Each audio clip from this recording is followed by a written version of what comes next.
کیا nail polish لگائی جا سکتی ہے؟ یہ ایک عام سوال ہے جو خواتین میں پایا جاتا ہے کہ آیا نیل پالش لگانا جائز ہے یا نہیں۔ اس کا جواب دو پہلوؤں سے دیا جا سکتا ہے۔ پہلا پہلو جو ہے وہ نیل پالش اور وضو کا مسئلہ ہے۔ اسلام میں وضو کی درستگی کے لیے ضروری ہے کہ پانی پورے جسم کے ان حصوں تک پہنچے جنہیں دھونا فرض ہے، جیسے ہاتھ، پاؤں، چہرہ وغیرہ۔ قرآن مجید میں اللہ تعالیٰ کا حکم ہے، اے ایمان والو، جب تم نماز کے لیے اٹھو تو اپنے چہرے اور اپنے ہاتھ کونیوں تک دھو لو، اور اپنے سروں کا مسح کر لو، اور اپنے پاؤں ٹخنوں تک دھو لو۔ مسئلہ یہ ہے کہ نیل پالش ناخنوں پر ایک ایسی تہ بنا دیتی ہے جو پانی کو نیچے نہیں پہنچنے دیتی۔ اگر وضو کے وقت پانی ناخنوں تک نہ پہنچے تو وضو باطل ہو جاتا ہے، اور وضو کے بغیر نماز قبول نہیں ہوتی۔ لہٰذا اگر نیل پالش وضو سے پہلے لگی ہوئی ہو تو اسے اتارے بغیر وضو نہیں ہوگا اور نماز درست نہیں ہوگی۔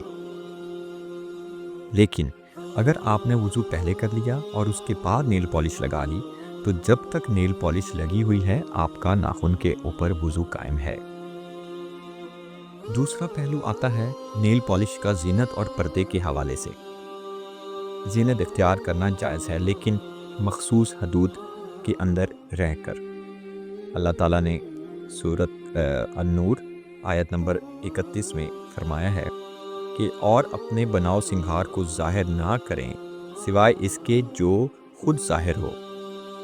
اگر عورت اپنے شوہر کے لیے اپنے محرم رشتہ داروں کے سامنے نیل پالش لگاتی ہے تو اس میں کوئی حرج نہیں، لیکن اگر عورت نیل پالش لگا کر غیر محرم مردوں کے سامنے جائے تو یہ جائز نہیں، کیونکہ یہ غیر ضروری زینت کی نمائش میں آتا ہے۔ غیر ضروری زینت کی نمائش سے مراد ہے کہ جیسے جو بچیاں اسکول کالجز میں جاتی ہیں اور نیل پالش، لپسٹک اور دیگر میک اپ کر جاتی ہیں تو وہ ایک غیر ضروری عمل ہے، کیونکہ وہ وہاں پر صرف پڑھنے جا رہی ہیں، تعلیم حاصل کرنے جا رہی ہیں، تو ان کو وہاں پر اپنی زینت کی نمائش کرنے کی ضرورت نہیں ہے۔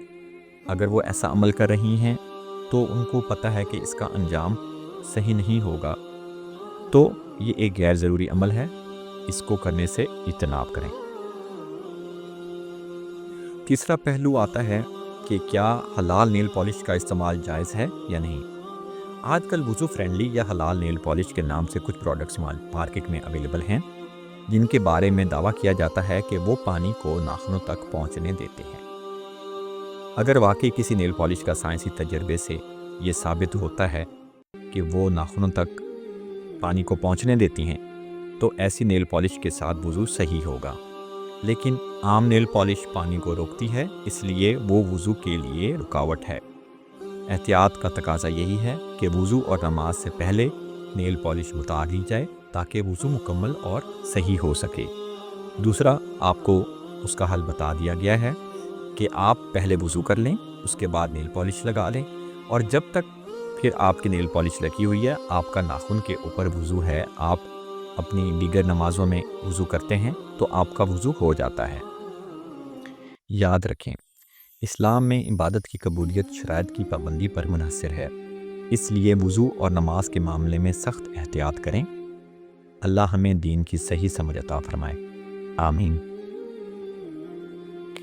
قرآن مجید کی سورۃ مائدہ کی 6 آیت کا ترجمہ کچھ یوں ہے کہ اے ایمان والوں، جب تم نماز کے لیے اٹھو تو اپنے چہرے اور ہاتھ کونیوں تک دھو لو، اور اپنے سروں کا مسح کرو، اور اپنے پاؤں ٹخنوں تک دھو لو، اور اگر تم جنابت کی حالت میں ہو تو غسل کر لو، اور اگر تم بیمار ہو یا سفر میں ہو یا تم میں سے کوئی قضائے حاجت سے آیا ہو یا تم نے عورتوں سے مباشرت کی ہو اور تمہیں پانی نہ ملے تو پاک مٹی سے تیمم کر لو، پس اپنے چہروں اور ہاتھوں پر اس سے مسح کر لو، بے شک اللہ معاف کرنے والا ہے، بخشنے والا ہے۔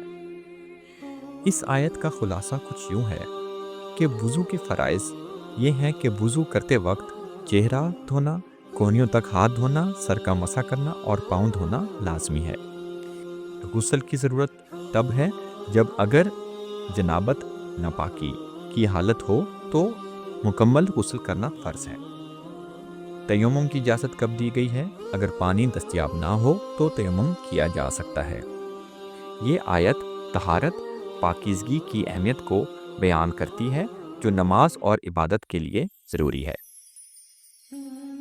آخر میں چینل کو سبسکرائب کر لیں اور ویڈیو کو لائک اور شیئر کرنا مت بھولیے گا۔ شکریہ۔ اللہ حافظ۔